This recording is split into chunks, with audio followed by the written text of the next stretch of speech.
Olá pessoas, eu sou o Léo. E eu sou o Miguel. E esse é o canal Piuí. Todo mundo tem medo de morrer. Mas eu acho que aqui no canal Piuí ninguém tem, né? Porque sempre que dá um jeito a gente faz mais um vídeo de destinos que são piores que a morte, né? De novo! É porque o cinema tá cheio disso, desses momentos em que os personagens vivem um castigo ou uma situação tão dolorosa, tão desprezível, que tudo que eles querem é a morte, é a libertação do que eles estão vivendo. É por isso que a gente sempre fala sobre esse assunto e é por isso que hoje nós veremos aqui 5 destinos piores do que a morte. Léo, tu prefere que nunca mais as pessoas deixem like no canal Piuí? A morte. Ok.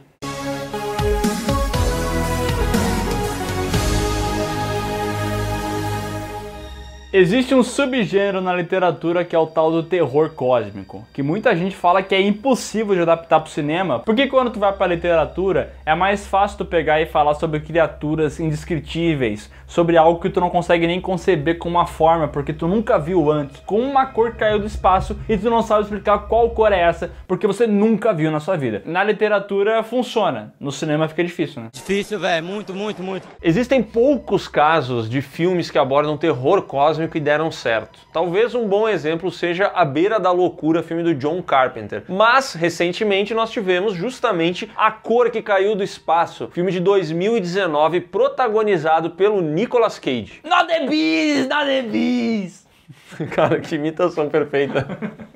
Not the bees, not the bees! E assim, na sinopse do filme a gente já consegue perceber por que adaptar terror cósmico é uma coisa tão difícil. Nessa história aqui a gente vai ver uma família que tem uma fazendinha, vive a sua vida normalmente, quando de repente um meteorito, uma forma alienígena vem do espaço e atinge essa propriedade. E essa forma alienígena é uma cor. E aí eu te pergunto, como representa isso? Rapaz! Bom, na literatura é uma cor que nunca ninguém viu, então é indescritível. No cinema é um roxo meio neon. Bonitaço.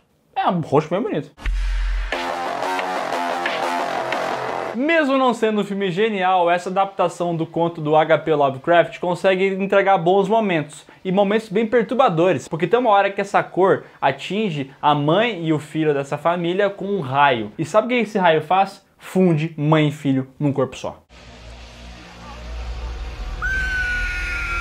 E é justamente aqui que a gente vê esse destino tão tenebroso que essas duas pessoas tiveram, porque elas são fundidas, mas elas permanecem vivas e agonizando de dor. E nesse momento o personagem do Nicolas Cage olha a sua esposa e o seu filho sofrendo ali numa situação completamente inesperada e ele não consegue ter coragem o suficiente para acabar com o sofrimento. Então ele deixa essas duas pessoas se unindo, virando uma coisa e não faz absolutamente nada. Not my son, not my wife.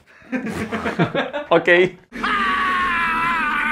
E depois de muito sofrimento, essa criatura começa a se transformar numa coisa irreconhecível, que tá querendo morrer de verdade, porque é um bagulho de muito sofrimento. Só que felizmente, depois de muita desgraça na vida desses dois e também na vida do Nicolas Cage, ele toma coragem e consegue sacrificar os dois. Que na verdade são Entendeu, né?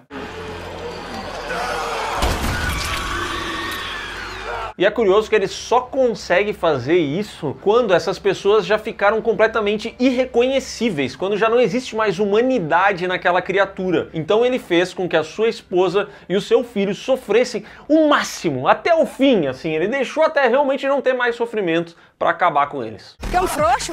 E esse caso não foi roubo na lista, né? Porque fica bem claro que a morte foi um destino melhor do que continuar daquele jeito, né? Exatamente. A saga Chucky, ou Brinquedo Assassino, possui muitos altos e baixos, mais baixos do que altos, afinal de contas, o boneco é pequenininho. Essa foi estagaça. Puxa vida, que gênio do humor você, hein? Mas fato é que o nosso camaradinha Top Wii virou um ícone do horror. E como todo ícone do horror, especialmente desse gênero slasher, ele tem no seu currículo várias mortes muito memoráveis. Ele já matou vários personagens de várias maneiras diferentes. Entretanto, o que a gente vai falar aqui não é sobre um personagem que morreu, mas sim sobre um personagem que queria muito morrer e que não morreu até hoje. Ixi. E a gente tá falando da Nica Pierce, que aparece pela primeira vez em A Maldição de Chucky, mas que segue viva até hoje na série de TV Chucky. Viva! Ah! Ai, meu pé. Como o Léo falou, a Nika é apresentada na Maldição do Chuck. E olha só o que esse baixinho fez com ela e com a família dela. Ele matou os pais dessa garota e numa dessas meteu uma facada na barriga da mãe, que tava grávida. E essa facada foi responsável por transformar a Nika numa paraplégica. Mas calma que não parou por aí, porque depois de quase matar a Nika, ele deixou ela birutinha da cabeça e fez ela ser internada num sanatório. E a partir daí o Chuck começou a possuir vários outros corpos de boneco e perturbar a vida dessa mulher. Não só isso, como ele também consegue possuir o corpo da própria Nika. E aí o culto de Chuck termina numa situação em que a gente percebe que essa mulher está na merda, que a melhor coisa pra ela de fato seria a morte. Porém, tudo que é ruim pode piorar. E aí, quando foi lançada a série Chuck, que é uma das melhores coisas que esse personagem já teve, a gente vai ver que a Nika, além de possuída e paraplégica, vai perder as duas pernas e os dois braços. I'm sorry, Nika. I didn't mean to disturb you. Sacanagem, foda. Cara, isso é de uma maldade que não tem explicação. Essa personagem, ela sofre, ela nunca para de sofrer e ela não morre, cara. E se tem uma mulher que tem o direito de não gostar de brinquedos, que tem o direito de não sorrir, de não gostar de um Toy Story, essa mulher é Nika Pierce. Amigo, estou aqui. O Exorcista é o clássico de 1973 que a gente vê uma garotinha sendo possuída pelo Pazuzu, um demônio muito antigo, muito desgraçado que faz essa menina chacoalhar na cama, vomitar e ficar zoando a mãe de um padre. You motherfucking worthless cocksucker.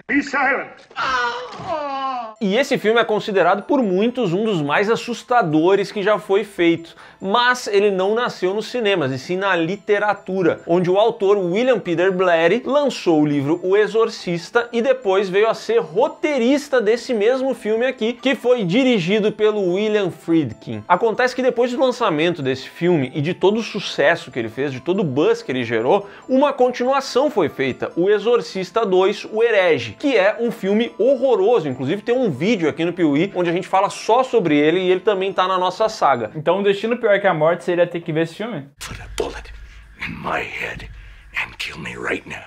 Esse filme é uma das piores continuações já feitas. Assistir ele em looping é danoso pro seu cérebro, entendeu? E é tão ruim, mas tão ruim, que o William Peter Blatty olhou isso aqui e falou: caraca, que absurdo que fizeram sem mim. Então eu mesmo vou entrar nessa saga e vou fazer uma continuação digna para O Exorcista.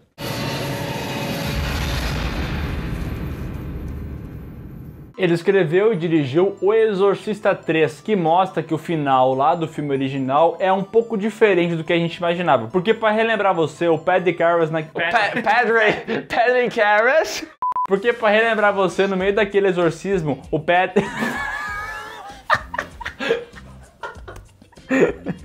O Padre Karras. Cara, por que o cérebro faz isso? Ele planta pegadista e não consegue ir embora, mano. Cara, o meu irmão não podia deixar. Ô, irmão, deixa esses cortezinhos aí no vídeo do Padre Karras. Vamos parar com isso que tá feio pra caralho. Porque, pra relembrar você, no filme original, o Padre Karras, no meio daquele exorcismo, não consegue mais tirar o demônio do corpo da guria e vai pra porrada. Começa a dar soco, dá soco, dá soco e fala: ô demônio, entra em mim. E é o que o demônio faz. E daí ele sacrifica se jogando pela janela. A gente acha que ele morreu, né? Foi DJ Kendrosh, né? A gente acha que ele morreu, porém, nesse terceiro filme a gente descobre que a história é outra. No enredo de O Exorcista 3, a gente vai acompanhar um detetive que está investigando os casos de um serial killer que está matando uma galera. E no meio dessa investigação, pra falar a verdade, mas no fim dessa investigação, esse detetive acaba encontrando justamente o Padre Karras, que passou os últimos 15 anos da sua vida vivíssimo, porém sendo atormentado pelo capiroto. Eu sou capeta, sou demônio, sou Lúcifer. A gente acha que ele morreu, mas na verdade O Exorcista 3 revela que o destino do Padre... Bem feito! Deus é bom demais, velho. A gente acha que ele morreu, Porém, o Exorcista 3 revela que o destino do Padre Karras foi muito pior do que a morte. Isso porque ele foi possuído pelo Pazuzu, tentou se matar, mas não conseguiu. O demônio, mochila de criança, reviveu o Padre Karras e colocou nele a alma desse serial killer como um controlador do corpo do padre. A partir desse momento, essa verdadeira entidade ficava transitando entre o corpo de Karras e o corpo de outros pacientes de um sanatório e matando várias pessoas. E é por isso que é tão difícil essa investigação, porque ele não está necessariamente em um só corpo. Mas fato é que o Padre Karras não morreu e a alma dele ficou o tempo inteiro assistindo esse serial killer pintar e bordar. Então foi tipo a vingança do Pazuzu, né? Ele saiu do corpo daquela garota, entrou no corpo do padre e agora pra se vingar, ele faz o Padre Karras ele faz o Padre Karras assistir de camarote em todas essas mortes, cara. Isso é muito pesado, né? Isso é muito pesado pra todo mundo, mas é ainda pior pra alguém que dedicou toda a sua vida a Deus e à devoção. Pensa só, esse cara, no fim das contas, depois de passar tantos anos dedicado à religião, viu o seu corpo virar abrigo do capiroto. Olhem que semblante de Beelzebub apossado! Assim, nem toda ideia boa gera um filme bom. E é isso que a gente acaba vendo no filme Espelhos do Medo, de 2008. Esse é um filme do diretor francês Alexandre Aja, que é baseado num filme coreano de 2003, mas que mudou muita coisa na história. Nesse remake americano, nós acompanhamos o Ben, um ex-policial que também é um alcoólatra, começa a trabalhar como vigia noturno e de repente passa a ter visões muito bizarras nos espelhos. Essas visões não são a própria imagem dele, como muitas pessoas têm na vida real, visões nos espelhos muito tristes, visões, entendeu? Feias, né? Visões feias. Esse cidadão aqui tem visões ainda piores, de mãos, de interações e coisas que não existem. É como se algo dentro dos espelhos sempre tentasse interagir com ele. O filme mostra esse vigia investigando o local onde ele trabalha, que no passado era um hospital, e ele descobre que vários pacientes se mataram ali. E outra coisa que ele descobre é que no passado também foi realizado um exorcismo, e aparentemente esse demônio saiu do corpo de alguém e foi parar dentro dos espelhos. Um local bem movimentado, né? Muita coisa já aconteceu por ali. Uma vez você viu um show da Madonna nesse mesmo local também. No fim do filme, o Ben segue o conselho do Padre Karras e sai na mão com o capiroto e bota fogo no local.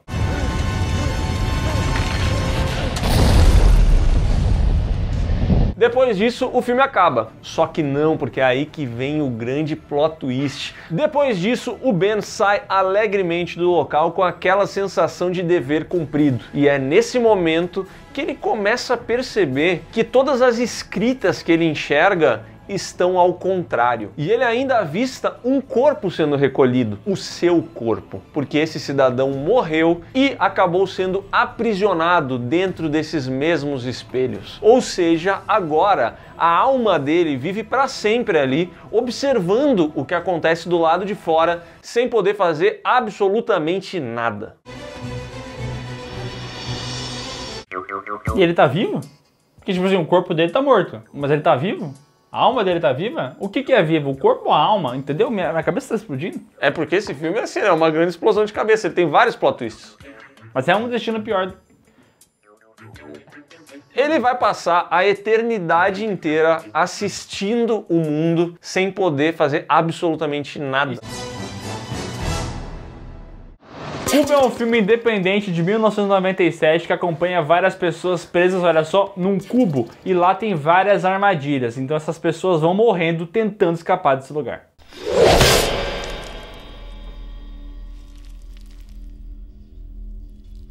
E durante esse filme nunca fica muito claro como que essas pessoas foram parar nesse complexo que tem várias salas que, como o Miguel falou, reservam várias armadilhas. Mas a jornada é bem interessante, esse é um filme bem legal de assistir. A gente vê como que os personagens vão criando conflitos entre si, como eles vão morrendo nessas armadilhas, e não à toa, Cubo teve uma boa recepção. É um filme legal que inclusive merecia uma saga aqui no canal Piuí, tá? Até porque ele ganhou 2 continuações. Saga. Assim, o segundo e o terceiro filme não foram muito bem recebidos. Só que o terceiro filme até que tem uma ideia legal, porque lá a gente conhece o personagem Eric Wynn, que é um cara que trabalha no cubo. Ele é um grande matemático, inteligentíssimo, que controla aquele mecanismo. E ele não sabe porque as pessoas estão lá, ele não sabe o que está acontecendo, ele só trabalha ali, entendeu? Ele é um peão. e não o patrão. Eu sou trabalhador, sou Zé Povinho. Aliás, ele não conhece os patrões. Desculpa, só uma curiosidade que eu trago aqui, tá? Ele não sabe quem que comanda a parada toda, isso é sério. Ele tem CLT? Aí eu já não sei, aí tu me pediu demais. Certo dia, o Eric acaba entrando no jogo, ele toma uma decisão própria de entrar ali depois que ele percebe que existe uma mulher, uma participante que não está ali por vontade própria. Ela foi colocada naquele lugar e o Eric, que conhece bem essa estrutura, decide que vai ajudá-la. E ele realmente consegue levar essa mulher até a saída. Entretanto, quando está saindo, Eric acaba sendo capturado. No final do filme aparece o verdadeiro criador do cubo com um documento falando pro Eric, olha, você queria participar desse negócio aqui, você se voluntariou, só que não lembra disso porque sua mente foi apagada, então você começou a trabalhar aqui nos bastidores. E no final do filme ele ainda passa por uma lobotomia e é obrigado a entrar nesse cubo de novo. Só que assim, esse item na lista é muito preciso, porque antes de ser lobotomizado, ele implora pra morrer, porque ele sabe que o destino dele vai ser terrível, e ele pede, me mata, só que ninguém escuta ele. Don't all the condemned get a choice? Well, I choose death. E uma coisa muito legal desse final é que ele linka diretamente com o filme original, porque lá no Cubo de 97 tinha um personagem que era um matemático, que tinha ideias realmente impressionantes e que conseguia ajudar o grupo a se mover entre as salas. Ou seja, o Eric pode ser esse personagem, até porque no filme original, aquele gênio matemático não lembrava, ele não sabia o que ele estava fazendo ali, nem quem ele era. Então talvez seja o Eric que vai ficar vivendo em looping isso, aparentemente, porque no filme de 97 ele consegue sair do cubo, ele consegue ter essa escapatória, mas a gente não tem como saber o que é feito com ele depois disso. Ele é capturado, lobotomizado e eles fazem ele ficar de novo no cubo. Esses caras também não tem o que fazer, né? Porque qual é o propósito de ficar botando o brother pra jogar o jogo todas as vezes? Não tem como vencer essa bosta. Então é isso, pessoal. Se você gostou do vídeo, dá um like aqui embaixo, se inscreve no canal, marque o sininho e comenta. Você quer a saga Cubo? Eu quero. Você quer? Eu também quero, adoraria fazer. E não se esquece de, depois de pedir a saga Cubo, conferir os links aqui da descrição. Vai lá nas nossas redes sociais e ouça o PeeWeeCast, o podcast do canal Peewee, que tem 100, 200 de episódios para você escutar e se divertir de montão. Yeah!